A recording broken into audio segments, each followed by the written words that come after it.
What are those practical investment opportunities that young people in Uganda can look for? And of course, today on the Youth Link, that will be the highlight of our discussion. Now, to help us analyze this is the trade analyst or the policy analyst, who is also the programs coordinator in charge of trade and investment at SEATINI, Faith Lumonya. Welcome to the show, Faith. Thank you very much. Thank you for having me. When you're talking to us in the Youth Link, you keep emphasizing, let people invest, let young people be enterprising, let them be innovative. But where are these practical investment opportunities? I wish you could give us your general thoughts about this topic of discussion today. Thank you very much, Tush. And I think this particular topic is very timely. It's very important for us as youth, but also even those that are out of the youth bracket, to know what are some of the practical investment opportunities that are available.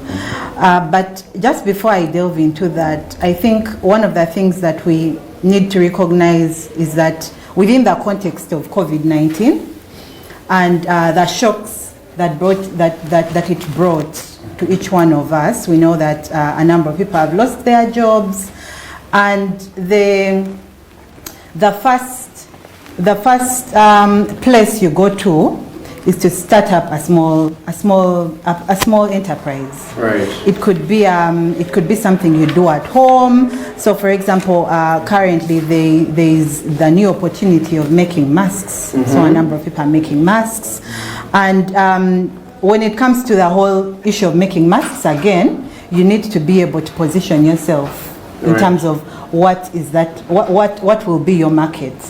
And this particular aspect cuts across all other sectors or investment opportunities.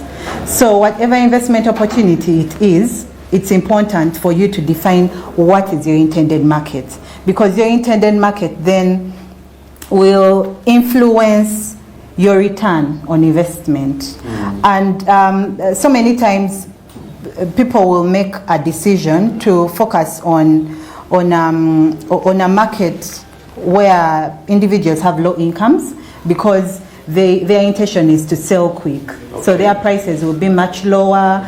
And if I give the example of a mask, we know that there are people who are making and selling masks and selling them as low as 1,000 Uganda shillings. But we also know that there are people who are making masks and selling them at over 10,000 Uganda shillings. Right. Now, in that case, it then so you will look at the person selling at 1,000, and their return on investment is building up at a certain rate. Because again, when you look at the Ugandan context, our in terms of individual capacities, in terms of incomes, again, the bigger population of Uganda are those that will afford masks of 1,000, but there are those who will also afford masks of 10,000. Very true. So it's important that when you're looking at what investments to venture into, you look at what is your intended market. And we know that there are people who are supplying offices, and so they are supplying in bulk. And then there are those that are that are selling retail.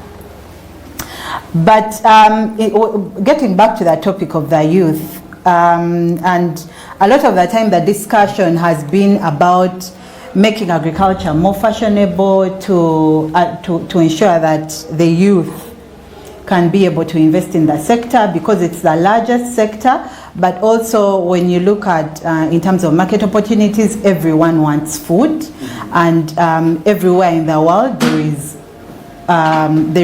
is market for food products. But again, when you look at the Ugandan economy in terms of contribution to GDP, the contribution of agriculture has increasingly been reducing. So that means if you're investing in that sector, your return on investment may not be as high unless you are getting into very large scale kind of investment. Now, in the context of youth, we know our challenges. Right. You leave campus, and unless you're and now when I talk about campus, it's again for particular category of youth. The lucky few. Exactly, and I think that's the mistake a lot of us make, and a lot of planners make, to look at the group of youth as homogeneous and assume that it's a homogeneous group, but all of us are different in one way or another. Right. So there are those that have gone to school and have gone to school up to the level of university. And so when you leave the university, then unless your parents have the capacity to give you land where you'll invest and put up some kind of put up some kind of agriculture, you may not have the capacity to get into agribusiness. So then what is left is for you to either invest in a business where you do not need much capital, in a business where you can do it at home. Right. So we've seen people get into baking, and actually during the lockdown and post-lockdown, there are so many people who have gotten into baking, making cakes, making cookies, and even with the lockdown and weddings, the number of weddings reducing, or the number of people attending weddings shrinking, and so people requiring smaller cakes, the number of people making cakes has increased. But it's because the amount of investment that you need, investment capital that you need to venture into this particular business, is not as high. This is financing that you could even borrow from a family member or a friend. So the issue also about where are you going to get your initial investment capital then comes in.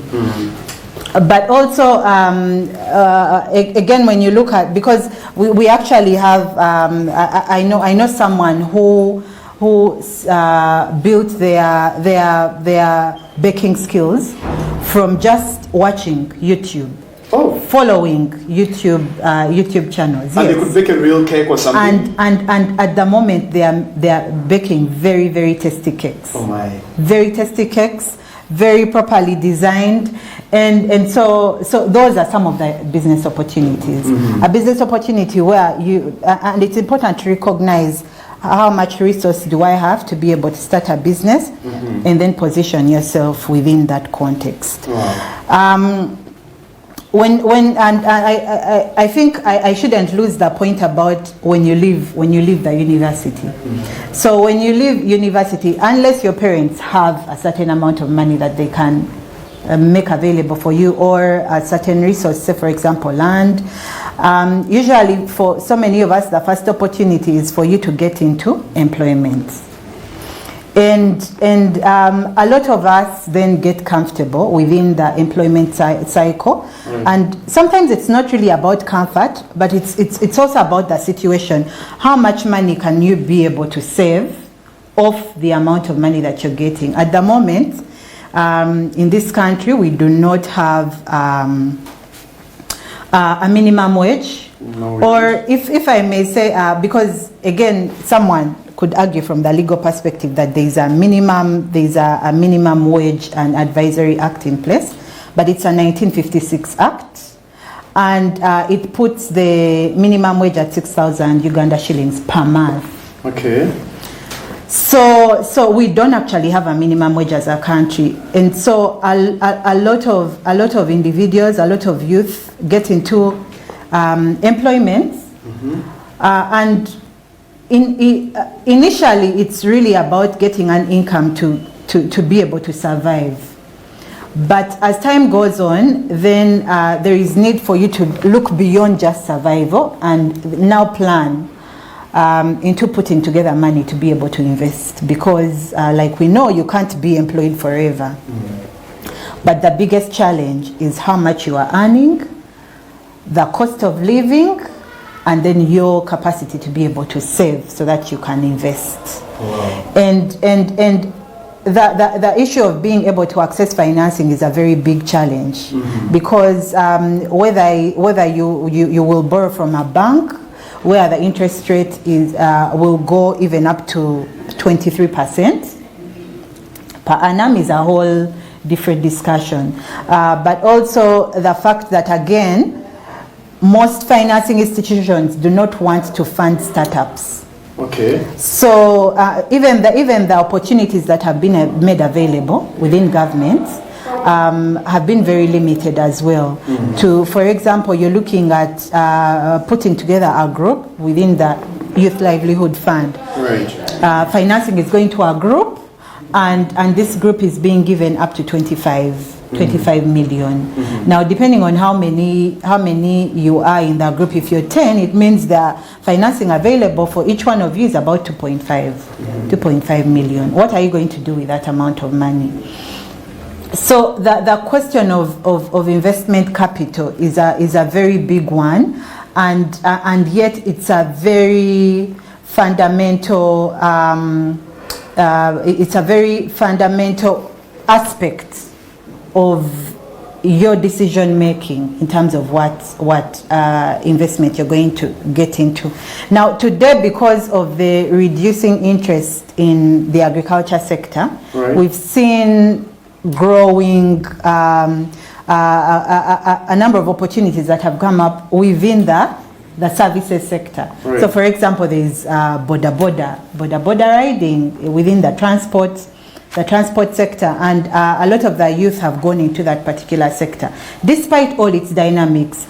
And for me, I usually have conversations with border men, and it's amazing what some of those people have been able to put in place through riding their border. So you find someone who says, I was able to buy land, and now I'm putting up a house. My children have been able to study thus far, and that's not to say that the border economy that has been created today is one that is desirable or one that is sustainable, because again, when you look at the border business, there is no forward and backward linkage. Also, when it comes to skills development, there is a question: what kind of skill are you actually adding onto yourself? And it's important that whatever business you're looking at, it should be a business where you can be able to improve yourself every other day. And so one of the other things that we have seen that is bringing opportunities is creative art. Okay. So there's a number of people who are getting into investing in the creative industry, and right, there's a lot of money within that sector actually. And we've seen Bizonto, although those guys are actually not youth.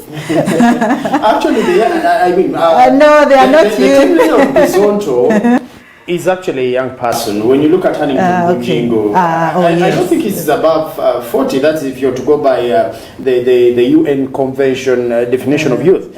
Huntington Bujingo is a team leader. Now the others may not just be I mean, but yes, so you see, like for example, Huntington Bujingo, yes, is creating something and involving everyone. So then you see that youth, the potential of youth to provide employment not only for youth but for the wider section of the population, right, whether you're youth or not. Yes, so the creative industry is one of those, and it's very unfortunate that within this whole COVID-19 saga and the lockdown, this particular industry has suffered a lot. But it's an industry that provides an opportunity for youth to be able to express themselves, but also to create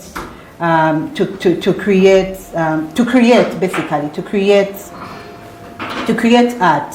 Okay. And when you look at countries like Nigeria, they have thrived a lot on through drama and the whole art and filming industry. And for us here, there are certain There are certain individuals. So, for example, you'll go to Kenya, you'll go to Tanzania, and even when you meet Ghanaians, you meet Nigerians, they're asking you about Anka Nsime. Okay. And they're asking you how is she, as though you're always with her. But so you see, those are opportunities. Wow. That as youth we can get into. As we wind up, can we give solutions to some of the issues that you've raised? And I think, thank you very much, Tush, and thank you very much, Alan, for some of the issues you raised.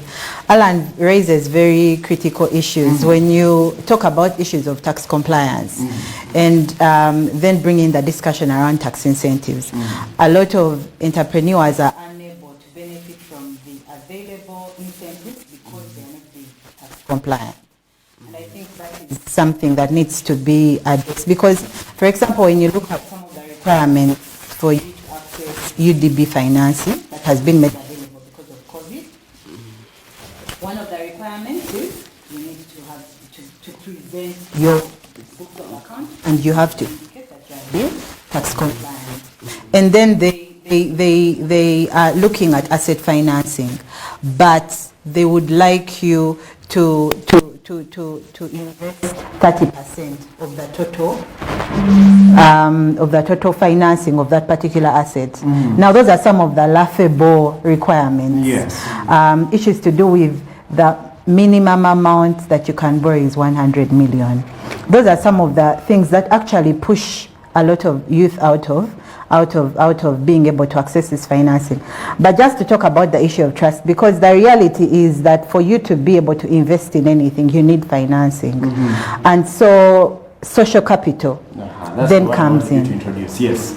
Social capital is very important, but a lot of us as youth, we have failed to build a network or build that kind of social capital that you can be able to go to someone and get a certain amount of money and be able to invest and then pay back.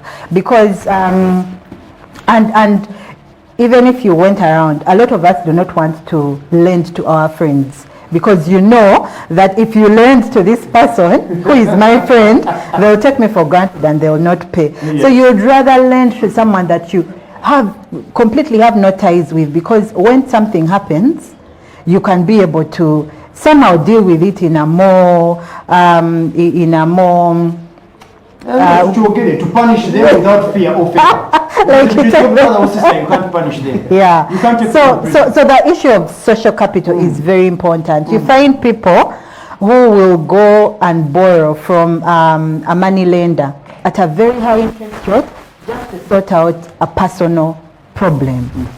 So you find someone who is borrowing 50,000 shillings from a money lender, but that is some money that you can be able to borrow from someone who is who is within your circles. Right. So that issue around social capital. But also I think another issue finally I wanted to raise, depending on how much more time we have, is that I think one of the other challenges that we have is the fact that many of us are risk averse. Okay, yes, very true. That a lot of youth do not want to invest in investments where there is high risk. So you're looking at agriculture, and so this is one thing that government needs to study further, because if you're we know that investing in agriculture is lucrative. And the different challenges that we currently face with, and then that has even been indicated by reduction in its contribution to agriculture has been a result of the fact that the services sector is there is less risk when it comes to investing in the services sector. Right. Because you put up your salon, for example, and people will come, you cut their hair, plait their hair. The amount of risk attached to putting in place a salon vis-a-vis planting and then the sun or the rain, or so one of the things that government needs to do is invest in providing substantial guarantee when it comes to markets, for example. And we've seen this happen in countries like Kenya, that today there is a lot of investment happening in the hearth of avocado, because there is guaranteed market in China. That if you have planted so many acres, you know that your avocado is not going to suffer post-harvest. You're not going to suffer from post-harvest losses because you're looking for a market. The market is available. Issues to do with value addition. We've seen people plant pineapples, plant and harvest pineapples, and they are selling them at as low as 1,000 Uganda shillings. But these are pineapples. Sorry, these are fruits that could have been turned into fresh juice. But this facility has not been put in place. So the risk attached to certain investments is much higher. And that is what government needs to do to address, to try and deal with those, with the risks. Because a lot of us are actually risk averse.